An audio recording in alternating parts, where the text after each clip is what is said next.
옛날 옛적 프랑스의 깊고 울창한 숲속에는 작은 마을이 있었어요. 이 마을은 크고 푸른 나무들로 둘러싸여 사람의 발길이 잘 닿지 않는 곳이었지요. 이곳 사람들은 숲을 경외하며 자연과 조화를 이루며 살아갔답니다. 숲의 중심부에는 신비로운 탑이 있었는데 아무도 그곳에 가까이 가지 않았어요. 마을 사람들 사이에서는 그 탑이 마법에 걸려 있다고 전해졌어요. 라푼젤, 숲의 비밀, 즉 마법의 탑에 갇혀있는 아름다운 소녀에 대한 전설이었지요. 옛날 한 부부는 아이가 없어 슬퍼하고 있었어요. 어느 날 아내는 마법의 탑 근처에 피어있는 라푼젤 꽃을 보고 그 꽃을 간절히 원했어요. 남편은 아내를 위해 투박하고 위험한 숲을 지나 탑 근처로 갔고 마침내 라푼젤 꽃을 가져왔답니다. 하지만 그 꽃은 탑의 마녀가 키우는 것이었어요. 마녀는 남편을 붙잡고 그 대가로 태어난 아이를 데려가겠다는 약속을 받았어요. 그렇게 그들의 아이 라푼젤은 마녀에게 길러지며 탑에서 자라게 되었답니다. 라푼젤은 탑에서 자라면서 자신의 머리카락이 평범치 않다는 것을 알게 되었어요. 그녀의 머리카락은 마법의 힘을 가지고 있어 살아있는 것처럼 움직이며 빛을 발했어요. 마녀는 라푼젤의 머리카락을 이용해 탑을 오르내렸고 라푼젤은 외부 세계를 한 번도 경험하지 못한 채 탑 안에서만 지내야 했답니다. 시간이 흘러 라푼젤은 성인이 되었고 그녀는 점점 밖의 세상에 대한 호기심이 커졌어요. 그러던 중 한 날 마을의 젊은 남자 에밀이 숲속을 헤매다 탑을 발견하게 되었답니다. 그는 우연히 라푼젤이 창가에 서 있는 모습을 보고 한눈에 반하게 되었어요. 라푼젤의 마법의 머리카락을 이용해 탑에 오른 에밀은 라푼젤과 우정을 나누게 되었고 서로의 이야기를 들으면서 점점 사랑에 빠지게 되었어요.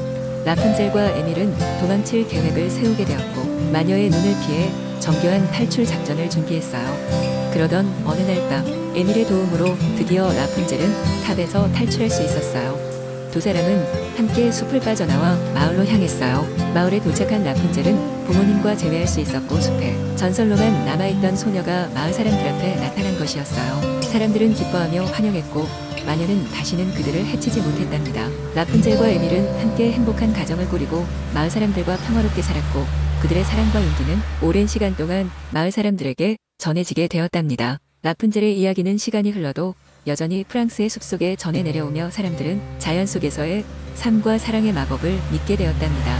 두 번째, 이야기 옛날 옛적에 프랑스의 한 깊고 울창한 숲속에는 신기한 마법사가 살고 있었습니다. 그의 이름은 마르셀로, 이 숲을 지키는 수호자였습니다. 마르셀로는 사람들이 그를 무서워하지 않도록 숲에 보호를 받는 자들에게만 정체를 드러냈습니다. 그의 마법은 누구보다 강력했고 숲의 모든 존재가 그를 위대한 수호자로 존경했습니다. 그러나 마르셀로는 고독했습니다. 오랜 세월 동안 그는 자연과 대화할 수 있는 몇 안 되는 친구들로 나무와 새들을 상대하며 지냈습니다. 그러던 어느 날 한아침 이른 시간에 숲을 돌아다니던 중에 그는 작은 나비 하나를 발견했습니다. 이 나비는 아무런 특징도 없이 평범해 보였지만 그 날개짓에는 뭔가 특별한 기운이 느껴졌습니다. 마르셀로는 그 나비에게 말을 걸었습니다. 안녕, 작은 나비야. 내 이름은 마르셀로란다. 너에게서 어떤 특별한 기운이 느껴지는구나. 놀랍게도 나비는 사람의 언어로 대답했습니다. 안녕하세요, 마르셀로님. 저는 비앙카라 해요. 당신은 저를 바로 알아보셨나요? 그 순간부터 두 존재는 서로에게 마음을 열었습니다. 비앙카는 사실 숲에 내려온 마법의 사자였고 인간 세계로 돌아가기 위해 누군가의 도움을 필요로 했습니다. 마르셀로는 비앙카를 돕기로 결심했습니다. 비앙카는 마르셀로에게 자신이 왜 인간 세계로 돌아가야 하는지 이야기했습니다. 그녀는 인간 세계의 어떤 마을에 생긴 커다란 길을 해결하기 위해 보내진 사자였던 것입니다. 그 마을 사람들은 서로의 다름을 인정하지 못하고 다툼이 끊이지 않아 결국 마법사들의 주목을 받게 되었습니다. 그러나 이러한 임무는 비앙카에게 너무나도 무거운 짐이었고 그래서 마르셀로의 도움이 절실했습니다. 두 친구는 함께 계획을 세워나갔습니다. 마르셀로는 자신의 마법을 사용하여 사람들에게 서로의 마음을 헤아릴 수 있는 힘을 전해주기로 했습니다. 비앙카는 눈부신 날개짓으로 사랑과 상호 이해의 메시지를 사람들에게 전파했습니다. 마침내 둘은 숲을 떠나 그 마을에 도착했습니다. 비앙카는 마을 한복판에서 날기 시작했고 그 순간 마르셀로의 마법이 발휘되었습니다. 사람들은 각자의 가슴속 이야기를 다른 사람들과 나누기 시작했고 그들의 다름은 아름다운 조화로 바뀌었습니다. 시간이 지나 마을은 평화로 가득 찼고 비앙카는 임무를 완성했습니다. 비앙카는 마르셀로에게 깊은 감사를 표했고 그에게 언젠가 다시 만나길 약속했습니다. 마르셀로는 비앙카와 헤어지는 것이 아쉬웠지만 그들의 길이 다르다는 것을 이해했습니다.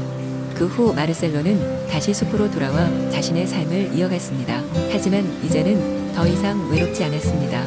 숲의 마법사와 작은 나비의 이야기는 오랜 세월 동안 전해졌고 서로 다름을 이해하는 지혜와 사랑의 좋은 본보기가 되었습니다. 세 번째 이야기, 옛날 옛적 프랑스의 작은 마을.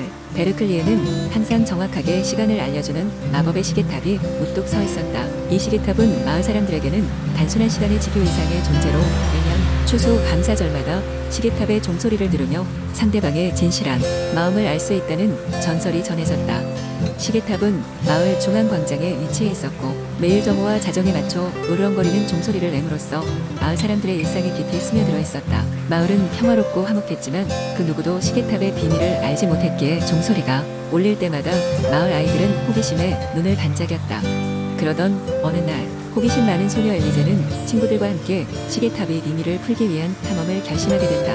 엘리제와 그녀의 친구들은 시계탑 밑에 숨겨진 비밀 통로를 발견하였고 그 안으로 들어가게 되었다. 통로는 대리석으로 장식된 긴 계단길로 이어졌고 그 끝에는 신비로운 빛을 발하는 커다란 방이 있었다. 방 중앙에는 빛나는 수정으로 둘러싸인 커다란 시계가 놓여 있었다. 수정들은 시간을 알리는 각기 다른 색의 빛을 발하고 있었고 이 빛이 시계탑의 종소리를 만들어내는 원천이었다.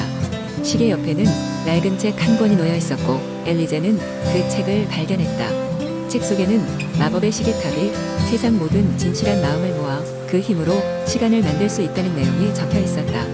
엘리제는 이 사실을 마을 사람들에게 전하기로 결심하고 친구들과 함께 그 길로 돌아왔다. 마을 사람들은 처음에는 믿지 않았지만 엘리제와 친구들의 담담한 이야기를 들으며 시계탑에 대한 믿음을 가질 수밖에 없었다. 마법의 시계탑이 지닌 소중한 비밀은 마을 사람들로 하여금 서로의 진실한 마음을 더 소중히 여기고 사랑할 수 있는 계기가 되었다. 이로 인해 베르클리는 더욱 화목한 마을이 되었고 그 이후로도 마을 사람들은 해마다 추수 감사절마다 시계탑 아래 모여 종소리를 들으며 서로의 마음을 나누었다. 이렇게 마법의 시계탑은 베르클리 마을의 상징으로 남아 사랑과 우정의 전설이 되었다. 엘리제와 그녀의 친구들은 나이가 들어서도 그때의 모험을 잊지 않았고 그 이야기는 대대로 전해지며 사람들의 마음속에 여전히 살아 숨쉬고 있다. 네 번째 이야기, 옛날 옛적 프랑스의 작은 마을에는 레르마라는 이름의 마법의 왕국이 있었습니다. 이 왕국은 끝없는 초원과 금빛으로 빛나는 숲으로 둘러싸여 있었고 그 중앙에는 놀라운 마법의 성이 자리 잡고 있었습니다. 레르마 왕국은 평화로웠으나 마법의 예언에 의해 운명이 좌우될 것이라는 이야기가 있었습니다. 레르마 왕국의 주민들은 모두 행복하게 살고 있었지만 왕국의 왕인 카스텔 왕은 항상 예언에 대해 걱정하였습니다. 어느 날 왕은 마법사 아일린을 불러 그 예언에 대한 해석을 요청했습니다.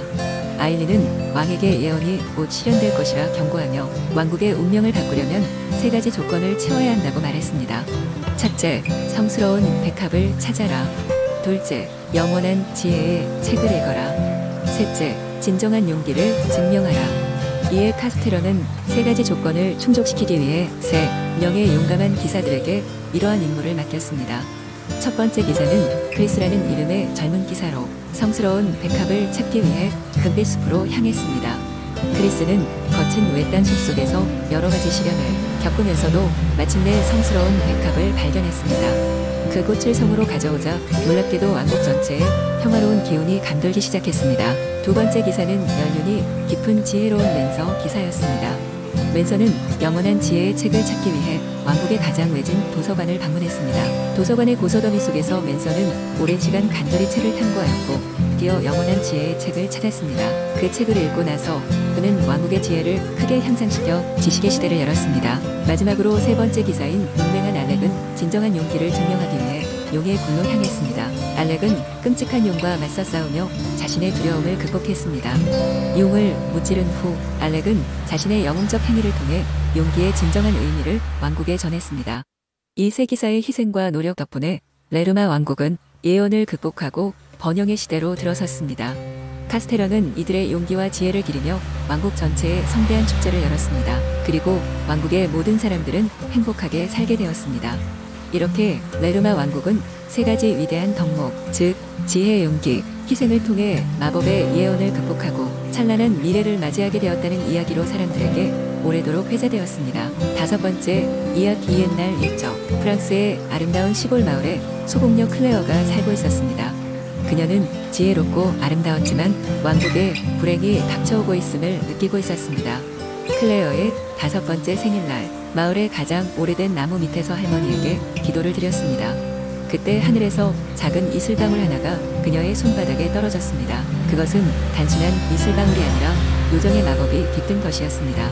이슬방울은 빛을 머금고 있었고 클레어에게 자신의 정체를 밝히며 말했습니다. 나는 하늘 요정 알레타입니다. 내가 보여준 순수한 마음에 감동하여 너에게 특별한 능력을 주겠구나. 이 능력은 그대의 순수함을 증명할 때마다 발휘될 것이란다. 그 후로 클레어는 특별한 능력을 가지게 되었습니다. 그녀는 마음속의 소망을 이룰 수 있는 힘을 얻었고 아주 작은 일에도 기적을 만들 수 있었습니다.